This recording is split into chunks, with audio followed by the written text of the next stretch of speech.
يبدو أن خلافاً وقع بين الأميرتين عالية بنت الحسين وسمية بنت الحسين، وظهر إلى العلن خلال الأيام الماضية. وفي التفاصيل، لاحظ الجمهور ورواد مواقع التواصل الاجتماعي أن الأميرتان قامتا بتحديد تاريخ زفاف ابنيهما في اليوم نفسه، من دون أن تقوم الواحدة منهما بدعوة الأخرى، إذ احتفلت الأميرة عالية بزفاف ابنها طلال الأسبوع الفائت، وقامت الأميرة سمية كذلك بالاحتفال بزفاف ابنها طارق. وبحسب ما أوردت بعض المواقع المحلية، فإن خلافاً كان قد وقع منذ زمن بين الشقيقتين لم تعرف أسبابه، إلا أن الأمر جعلهما يقومان بأفعال لإغاظة بعضهما، كان آخرها حفلي الزفاف. وحاولت الأميرة عالية إظهار أن الأمير الحسين وزوجته رجوة اختارا حفل ابنها لحضوره، إذ نشرت عدد من الصور عبر حسابها على إنستغرام سلطت من خلالها الضوء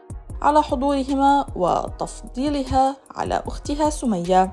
وكانت قد احتفلت الأميرة سمية بنت الحسين ووزير الخارجية الأردني الأسبق ناصر جودة بازدفاف نجلهما الأكبر طارق ناصر جودة على الآنسة زين هادي أبو حنطش الأسبوع الماضي، إلا أن غياب العائلة المالكة عن الحفل أثار جدلاً كبيراً، ليتبين لاحقاً أن العائلة اتجهت إلى عرس ابن الأميرة عالية لحضوره. وقالت بعض المصادر أن الأميرة رجوة والحسين لم يكن مرحباً بهما في الحفل، إذ إن كثراً اعتبروا أن انتشار صورها بالمايو يعد اختراقاً سافراً للبروتوكول الملكي، إلا أن ظهورها الأخير في حفل زفاف الأميرة عالية يلغي كل هذه الفرضيات، ويؤكد أنها في صف الأميرة عالية ضد أختها الأميرة سمية.